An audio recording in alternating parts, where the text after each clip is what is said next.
অসমৰ শিৱসাগৰ জিলা ঐতিহাসিকভাৱে এখন অতি গুৰুত্বপূৰ্ণ জিলা। ৬০০ বছৰীয়া আহোম ৰাজবংশৰ বহু উত্থান পতনৰ সাক্ষী এই শিৱসাগৰ।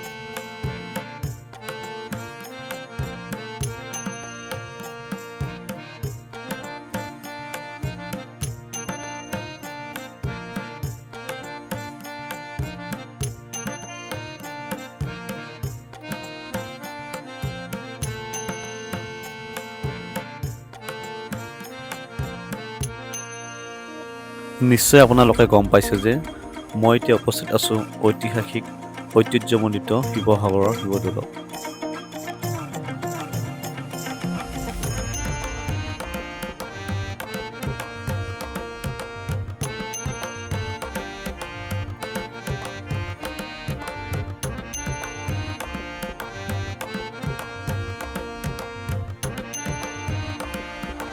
স্বাগতম জনাইছোঁ ইউটিউব চেনেল RituRazলৈ, আৰু মই এতিয়া উপস্থিত আছোঁ শিৱসাগৰৰ শিৱদৌলত।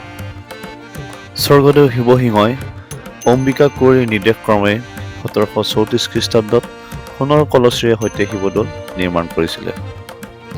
এই দৌল ভাৰতৰ আটাইবোৰ ঐতিহাসিক মন্দিৰৰ ভিতৰত ওখ।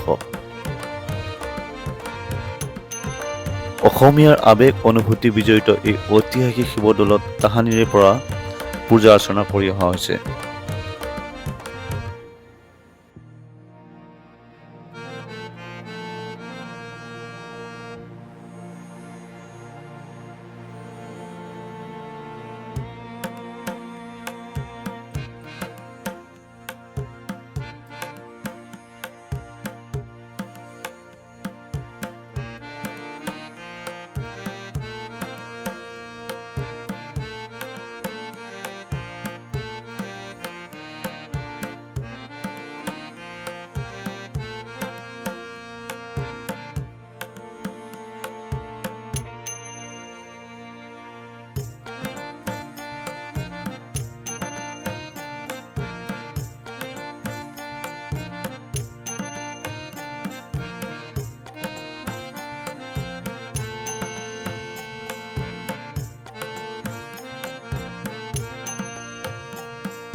মই 5:35 হৈছে, চ' এতিয়া যাব লাগিব, যিটো আপোনালোকক দেখুৱাম।